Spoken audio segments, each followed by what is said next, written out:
Anna avait vécu une vie tranquille à la campagne, baignée dans le confort de la solitude et des souvenirs. Au début de la quarantaine, elle se portait avec grâce, ses journées remplies de petites routines, arroser ses plantes, tenir un journal le matin et faire du bénévolat dans un refuge voisin.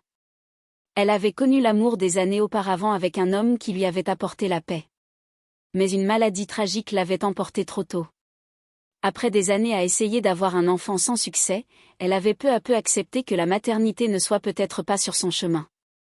Mais cet après-midi d'automne à l'orphelinat avait tout changé. Elle n'y était allée que pour un peu de charité. Et pourtant, il était là, Élie, 19 ans, grand, mince et discret. Ses yeux portaient un poids bien supérieur à son âge. Le directeur le présenta comme l'un des adolescents de longue date, ayant peu de chances d'être adopté. La plupart des familles voulaient des bébés, des enfants qui parlaient à peine. Mais Anna remarqua qu'il ne demandait jamais d'attention et qu'il aidait quand même les plus jeunes à lasser leurs chaussures ou à partager leurs jouets sans qu'on le lui dise. Il y avait de la douceur et de la tristesse en lui. Sur le chemin du retour ce soir-là, ses pensées ne le quittaient pas. Une semaine plus tard, elle prit sa décision. La procédure d'adoption n'était pas simple en raison de son âge. Il fallait des réunions, des papiers et des promesses. Certains se demandaient pourquoi une femme approchant la quarantaine accueillait un garçon plus âgé, mais elle n'hésita pas, parce qu'il mérite un foyer, dit-elle simplement. Élie emménagea juste avant l'hiver. Les premiers jours furent prudents. Il ne l'appelait jamais « maman », juste « Anna ». Il se tenait à l'écart et souriait rarement. Elle n'insista pas. Elle le laissa s'installer dans sa chambre, cuisina pour lui sans attente et laissa des livres sur son lit avec des notes comme « J'ai pensé que tu pourrais aimer celui-ci ». Un soir, alors qu'elle passait devant sa chambre, elle entendit une douce mélodie de piano. Jetant un coup d'œil à l'intérieur, elle le vit dessiner dans un carnet, la pièce n'étant éclairée que par sa lampe. Il ne remarqua pas son regard. Elle ne l'interrompit pas. Ce court instant la hanta. Au fil des mois, ils s'adaptèrent au rythme de l'autre. Il commença à parler davantage, de musique, d'histoire, de son horreur du sport, mais de son amour des jours de pluie. Ils plantèrent des fleurs dans le jardin ensemble. Le jour de son anniversaire, il lui prépara son petit déjeuner avec des toasts brûlés et des œufs à la coque. Elle lui dit que c'était parfait. Il riait de plus en plus. Parfois, elle oubliait le calme de la maison. Élie commença à mieux réussir à l'école, se fit quelques amis et rejoignit même un club d'écriture créative. Il lui montra timidement ses œuvres, des poèmes sur la perte, l'appartenance et l'idée d'un chez-soi comme un lieu où l'on grandit, et non comme un simple endroit. Elle lut chaque ligne et souligna ses passages préférés avec de petits cœurs dans les marges. La première fois qu'il la serra dans ses bras, ce fut par instinct. Elle l'avait surpris avec un exemplaire encadré d'un de ses poèmes publiés dans un magazine local. Il ne parla pas, l'enlaça simplement d'une manière qui en disait plus que les mots. Elle le retint, et à cet instant, quelque chose changea. Les années passèrent doucement. À 20 ans, Élie était devenu un homme plus fort, plus calme, avec une confiance tranquille qui s'était épanouie sous sa protection. Le jour de son anniversaire, il lui offrit un carnet relié en cuir usé. À l'intérieur, des pages et des pages d'écriture, son parcours, leur histoire, ses espoirs, ses peurs. La dernière page disait « Tu ne m'as pas donné la vie, mais tu m'as tout donné ». Elle pleura. Cette nuit-là, seule dans sa chambre, elle fixa le plafond. Pour la première fois, elle admit quelque chose que son cœur lui murmurait. Elle ne se souciait pas seulement d'Élie comme d'un fils, ce qu'elle ressentait était plus déroutant et indéniablement réel. Ce n'était pas soudain, ce n'était pas dramatique. Cela avait grandi lentement, nourri par la confiance, l'attention et le temps, mais cela la terrifiait. Était-ce mal ? Elle repensa à toutes les fois où il s'était assis avec elle lorsqu'elle était malade, lui avait préparé du thé, lui avait demandé comment s'était passée sa journée. La façon dont il la regardait, non par obligation, mais avec une chaleur plus grande. Pouvait-il ressentir la même chose ? Elle enfouit ses pensées, ou essaya. Le printemps arriva, et avec lui, des soirées plus longues et des fenêtres ouvertes. Un soir, elle le trouva dans le jardin, pieds nus dans l'herbe, les yeux clos, respirant profondément. Comme la liberté, dit-il lorsqu'elle le rejoignit. Elle hocha la tête. Leurs mains se frôlèrent. Aucun des deux ne s'écarta. La distance émotionnelle commença à se réduire, à la fois silencieuse et intense. Ils n'en parlèrent pas, mais chaque sourire persistait. Chaque regard pesait lourd. Anna se débattit. Elle envisagea de le renvoyer, non pas parce qu'elle s'en fichait, mais parce qu'elle s'en souciait trop. Elle se remettait constamment en question, moralement, éthiquement, socialement. Mais ensuite, elle se souvint qu'il n'était pas un enfant. Ellie était un adulte. Son adoption avait pris fin légalement à ses 18 ans. Plus important encore, leur lien n'était pas né d'un désir physique. C'était une profonde complicité qui s'était enracinée au fil d'années de guérison mutuelle. Pourtant, elle ne dit rien, jusqu'au soir où Ellie le fit. La pluie tombait sans interruption dehors. Un orage avait coupé le courant. Ils allumèrent des bougies et s'assirent près de la cheminée, parlant de son avenir. Il disait vouloir écrire à plein temps. Elle lui disait qu'il pouvait tout faire. Puis, il marqua une pause. « Anna, dit-il lentement, j'ai besoin de te dire quelque chose que je retiens depuis longtemps. » Elle leva les yeux. Sa voix ne trembla pas, « Je t'aime, pas comme un fils, et pas seulement parce que tu as été gentille avec moi. Je t'aime pour ce que tu es. » Chaque parcelle. Elle resta silencieuse un long moment, mais son regard répondit. Elle lui prit la main. « Je sais, murmura-t-elle. Je le savais. Je ne savais juste pas comment le dire. » Il n'y eut pas d'étincelle soudaine, juste deux personnes qui s'étaient aimées en silence pendant des années, abandonnant enfin le silence. Quoi qu'il advienne ensuite, ils l'affronteraient ensemble, non pas comme mère et fils, mais comme des égaux, comme des âmes qui, d'une certaine manière, s'étaient aimées. Ils se retrouvèrent malgré la rupture et s'épanouirent dans la lumière de la compassion. Ils n'avaient plus peur. Dans les jours qui suivirent leur confession, Anna et Ellie se retrouvèrent à naviguer dans un espace paisible entre passé et futur. L'atmosphère autour d'eux avait changé, moins incertaine, plus honnête. Aucun des deux ne se précipitait pour définir la suite, mais le mur invisible qui avait toujours existé entre eux s'était effondré. Pour la première fois, ils se regardèrent, non pas à travers le prisme des rôles ou des étiquettes, mais simplement comme deux personnes qui s'étaient aimées en silence pendant des années. Ils parlaient plus ouvertement de tout, de la vie, de la perte, de la guérison et de l'étrangeté de l'amour qu'ils avaient trouvé. Il ne ressemblait à aucun amour qu'Anna avait connu auparavant. Il n'était ni rapide ni impulsif. Il s'était formé au fil des saisons, des petits déjeuners partagés, des nuits blanches sur la terre du jardin et des livres cornés. Cela ne demandait aucune explication. C'était tout simplement. Ellie lui dit qu'il avait cessé de la considérer comme une mère bien avant de se l'avouer. Non pas qu'elle ne soit pas attentionnée, elle avait été la première à se soucier véritablement de lui, mais parce que ce qu'il avait développé dépassait largement la gratitude. Il l'admirait pour sa résilience, sa force tranquille, son rire quand elle pensait que personne ne l'écoutait.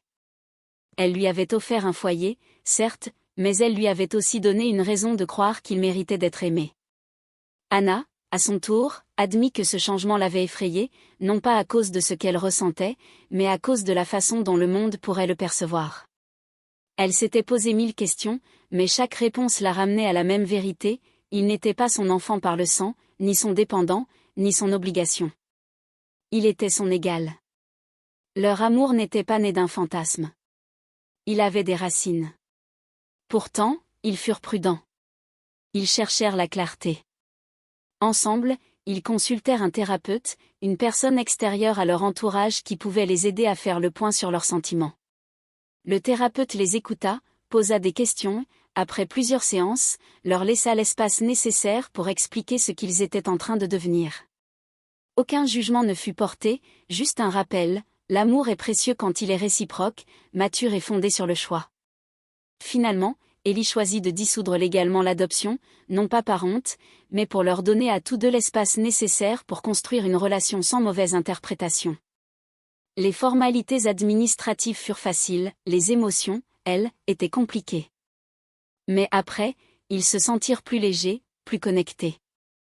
Anna et Ellie déménagèrent ensemble dans un quartier proche de la ville, un endroit petit, tranquille, sans histoire. Un nouveau départ. Ils trouvèrent un cottage près des collines, entouré de fleurs sauvages et de rochers. Les chemins leur étaient nouveaux, mais familiers. Ils préparaient leurs repas ensemble, passaient leur soirée à lire à voix haute, à faire de longues promenades. La nature n'y changeait rien, et pourtant, elle faisait tout. Ils ne se cachaient pas. Ils choisissaient simplement la paix.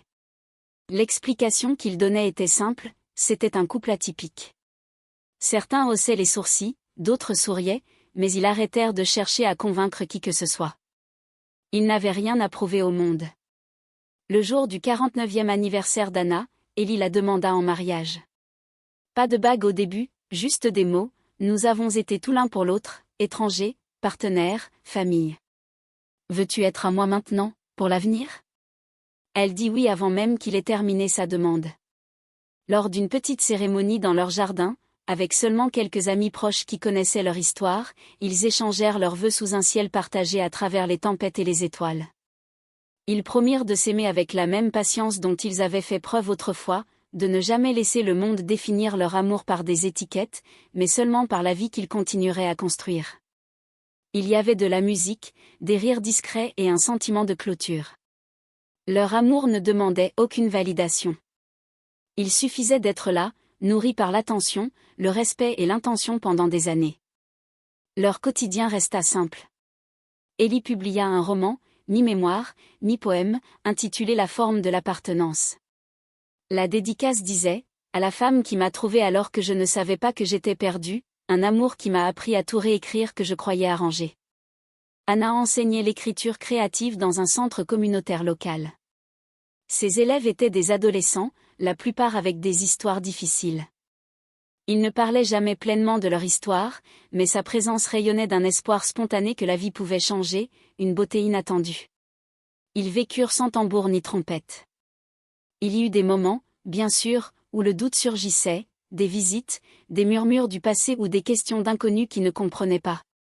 Mais leur fondation était trop solide pour craquer sous le poids des suppositions. Quand on leur demandait comment ils s'étaient rencontrés, ils répondaient sincèrement « Nous nous sommes sauvés l'un l'autre », disait Anna en souriant. Et cela suffisait toujours. À l'occasion de leur 10e anniversaire, Ellie offrit à Anna une lettre, non dactylographiée, mais manuscrite, comme il en avait l'habitude. On pouvait y lire « J'ai cru un jour que l'amour devait avoir une certaine forme pour être réel, qu'il devait arriver au bon moment, dans la bonne forme. Mais ensuite, tu es arrivé. Tu n'es pas arrivé comme une tempête, tu es arrivé comme l'aube, calme, patiente et chaleureuse. Tu m'as appris que le cœur ne suit pas les règles, il suit la lumière. Et tu es toujours ma lumière. » Anna encadra la lettre et la plaça sur l'étagère avec leurs photos de mariage et le premier roman d'Ellie. Chaque matin, elle y jetait un coup d'œil et se souvenait du chemin parcouru. Ils étaient arrivés, non pas à temps, mais avec courage. Leur histoire ne faisait plus qu'une. On murmurait dans leur communauté. Certains trouvaient leur histoire extraordinaire, d'autres étrange, mais personne ne pouvait nier la force de leur lien, un lien qui avait commencé dans la compassion, était devenu un refuge et s'était transformé en amour. Ils n'eurent jamais d'enfants. Au lieu de cela, ils ouvrirent leur foyer à d'autres, 2 jeunes écrivains, perdus comme Ellie l'avait été, grandirent là. Anna et Ellie devinrent un lieu où les gens se rappelaient que la famille n'est pas toujours liée par le sang, et que l'amour n'est pas toujours instantané. Parfois, on le plante, on le cultive avec les saisons, avec patience, et on le récolte avec grâce. Quand Anna atteignit 60 ans, elle commença à écrire ses mémoires, intitulées L'amour sans étiquette. Le dernier chapitre portait la leçon qu'ils avaient tous deux vécue, l'amour ne ressemblera pas toujours à ce que le monde nous apprend. Il ne suivra pas toujours la tradition, la logique ou ce que l'on juge approprié. Mais quand il est réel, quand il est construit sur le soin, le choix mutuel et la vérité tranquille, il devient une force de guérison. Notre histoire n'est pas une histoire de controverse, mais de courage, de découverte de l'extraordinaire dans le quotidien, de choix mutuels, non pas malgré les difficultés, mais grâce à elles. Elle conclut le livre par un message au lecteur. Si vous avez déjà aimé en silence, aimé de manière non conventionnelle ou craint que votre amour soit trop différent pour être accepté, laissez notre histoire vous rappeler, le véritable amour est exaltant. Il ne contrôle jamais, ne blesse jamais, ne fait jamais honte, et il vous fait toujours grandir en vous-même. Ce livre toucha des cœurs du monde entier, non pas parce qu'il choquait, mais parce qu'il révélait les vérités cachées que beaucoup gardaient en eux. Il rappela que l'amour, choisi librement et vécu avec douceur, pouvait prendre n'importe quelle forme. Anna et Ellie restèrent côte à côte, abordant lentement les derniers chapitres de leur vie. Leur histoire avait commencé dans la solitude, mais elle s'était transformée en quelque chose de complet. Ils n'avaient jamais cherché à être un symbole. Ils étaient simplement deux âmes qui, guéries, s'étaient choisies. Et dans un monde si prompt à juger, leur amour était une douce rébellion, un témoignage de l'idée que là où règne la confiance, le respect et la vérité émotionnelle, rien n'est plus pur que l'amour lui-même. Et pour ceux qui écoutaient, observaient, s'interrogeaient, le message était clair, l'amour ne demande pas de permission, il demande la présence. Soyez présents avec ceux qui affermissent votre cœur. Laissez-les entrer. Laissez-les rester. Parce que parfois, la personne avec qui vous êtes censé marcher n'est pas celle que vous attendiez. C'est celle qui s'est tenue à vos côtés, silencieusement, pendant que vous trouviez votre chemin. Et quand vous trouvez ce genre d'amour, accrochez-vous doucement, courageusement, et ne le lâchez jamais.